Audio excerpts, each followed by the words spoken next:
Is going to be about people deliberately turning what they see as a weapon against them, against the person doing the weapon. In this case, the weapon is a news report, and the opponent that someone is attempting to damage is the BBC, the British Broadcasting Corporation. At the 2-minute 13-second mark of a video, someone took a freeze frame of a bombarded bridge in Irpin. And this is a video that was uploaded on the 6th of the month, of that month, and I'm going to include a link to the video. The video is named Horrific Scenes in Battle for Kyiv as Families Killed Fleeing Russian Onslaught. Now, unless you're claiming, which some people have decided to do in the comment section, that it was the Ukrainians bombing their own people, that video shows ordinary citizens being bombed out of their area by an attack by Russia. Okay, and that had a major effect internationally because it showed that the Russians were either doing a really crappy job aiming their bombardment, or they were deliberately killing civilians. Now, if you haven't figured this out yet, there are too many incidences where they're bombing an area where they haven't explained why they did it, and it was exclusively civilians. This includes schools and hospitals, all right? Now, yes, those can be used as human shields by a bad guy. Okay, fine. But they don't explain it that way. They just keep screaming that they're denazifying the country. If anybody's not aware of it, in Ukraine, there were actual neo-Nazi groups that were fighting against the Russians at one time. Okay, they really were. That actually happened. There's a Vice News article on it, a couple of others. They had a big problem with a burgeoning neo-Nazi population, and the reason that they existed, if you're not aware of it, is they were simply a group of people that would create a large cache of weapons and be the first ones to try to defend their own dirt they were standing on. So they just ended up being entire battalions, it seems, at least that's what it's promoted as, of Nazis rather than Ukrainians that were white supremacist Nazis. So the propaganda that happened, and this is why you do not allow Nazis to be in your population, the Russians decided to propagandize the idea that Zelensky was doing nothing but running Nazis. Okay, that's where they're getting the conspiracy theory from. Okay, that's your backstory. But anyway, this video showed that the Russians were either accidentally hitting populated areas that were being defended with short-range weaponry, like mortars, or they were deliberately just hitting areas with civilians in it to try to wipe out Ukrainians. Now, if you're not aware of it, again, I'm going to repeat this. This was months ago, but as of now, it's become pretty obvious, at least to the international community, that the Russians are just trying to commit genocide. They're trying to kill off everybody who isn't, a red-blooded Russian or whatever they call themselves. And they're convincing everybody that's firing the weapons at the Ukrainians that they're not hitting Ukrainians, they're not hitting people. They've decided to demean them down to being things. Okay?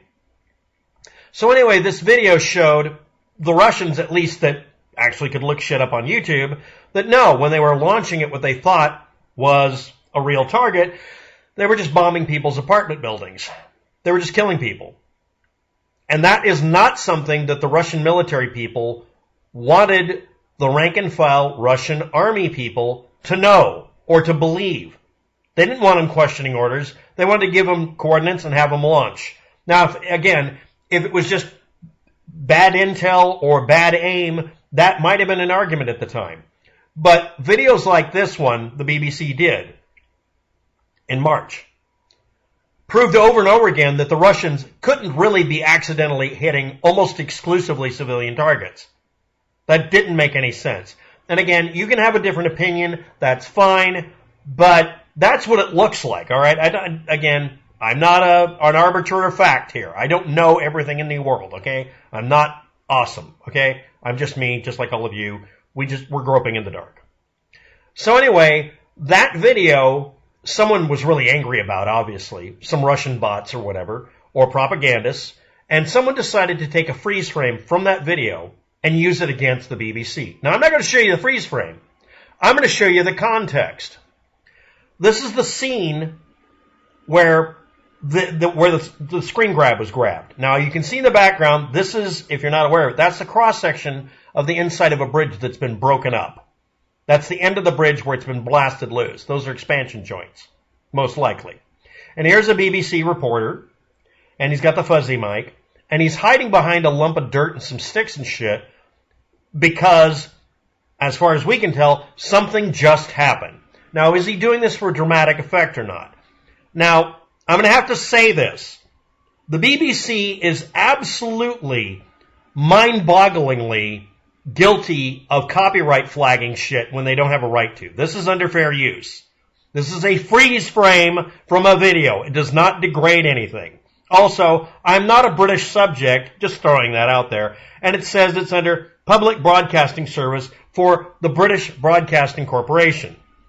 That would be the equivalent in the United States of Voice of America putting out something and then flagging you for using something that was literally created by a government entity. In the United States, the government equivalent to this would not be allowed to ever flag a video I did about it. I want to point that out. Okay? So, this is a government monopoly in Britain where they charge you taxes for owning a TV set. I'm not shitting you. This is what I'm dealing with here. Again, BBC. This is under fair use. I'm an American. Don't flag my video. And finally, fuck you. Okay, now let's move on. He's ducking down, and here is what I'm going to call the babushka lady. I'll show you the freeze frame that people say proves that this was staged. But right now, we're going to go forward. We're going to mute the audio just in case it bleeds through. And I'm going to play the segment up to and including the freeze frame. Here we go. You can see the babushka lady in the background is still ducking down because an explosion happened recently. And now she's getting up, and now the dog is moving. And now we see other people moving. And they're moving pretty quickly. She's not looking bemused at the BBC reporter. She's trying to make sure he's okay. They're all leaving the area because an explosion's been going on. And a bridge was blown up. And people are claiming maybe the Ukrainians blew up the bridge. Okay, fine, whatever. But again, this video showed people trying to escape being bombarded. And that's gonna dig in to the Russian military's need to have the population truly believe what they're being told and volunteer. But this video got in the way of that because it showed a location you could find apparently at the time on Google Street View or something and see exactly where this was and see that this is an area that had just been bombed. Now, the explosions were happening in the distance somewhere in the background or not. They cut out, again, I hate this part, the BBC cut out the context for why the guy dove to the ground. But he's still on the ground because, let's be honest, he's a BBC reporter. He isn't trying to escape anything. He's behind a mound of dirt, so he's a little safer. These people have to move. And they have been bombed enough that they went from huddling down here, hiding, including the dog, to standing up and walking and trying to figure out, probably in a daze, where they should go by this point right here. And, of course, people claimed for some reason, oh, this is just some lady walking home from the store with a destroyed bridge in the background. Now, again, this video cut into the war effort in Russia. And in Russia, it's like a felony or a federal offense or whatever to question whether or not this is a good war. And also, you're not supposed to mention it's really a war. You're supposed to call it a special operation. And this video was one of hundreds of videos that came out of the area because Russia had no control over communication at the time that showed that Russia was bombing an area and civilians were fleeing. And that's a minor thing. I wouldn't think that they would actually get all reactionary to that. But one of their propagandists decided to take this freeze frame or something very similar to it and post it on the net as 100% can't debunk it proof that the BBC was doing this to fake an incident. Now, yes, I can't see an explosion in the background. I don't know the context, neither do you.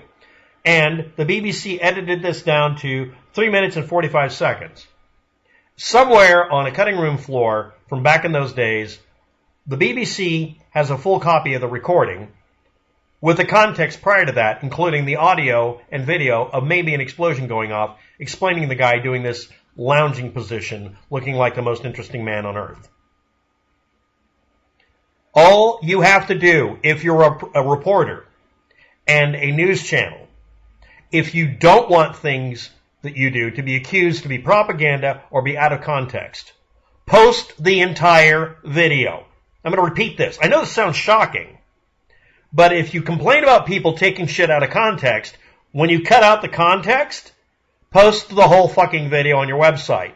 I don't care if you make it a premium item or just make it a not really important item and leave it up for a certain period of time. Leave it up, make it to where we don't really have to work too hard to find it. Let us archive it. Hell, put it on an archive.org file set. I don't care what you have to do. But make it to where we can independently check that, yes, these are all people ducking down, because that's true, probably because they just heard an explosion.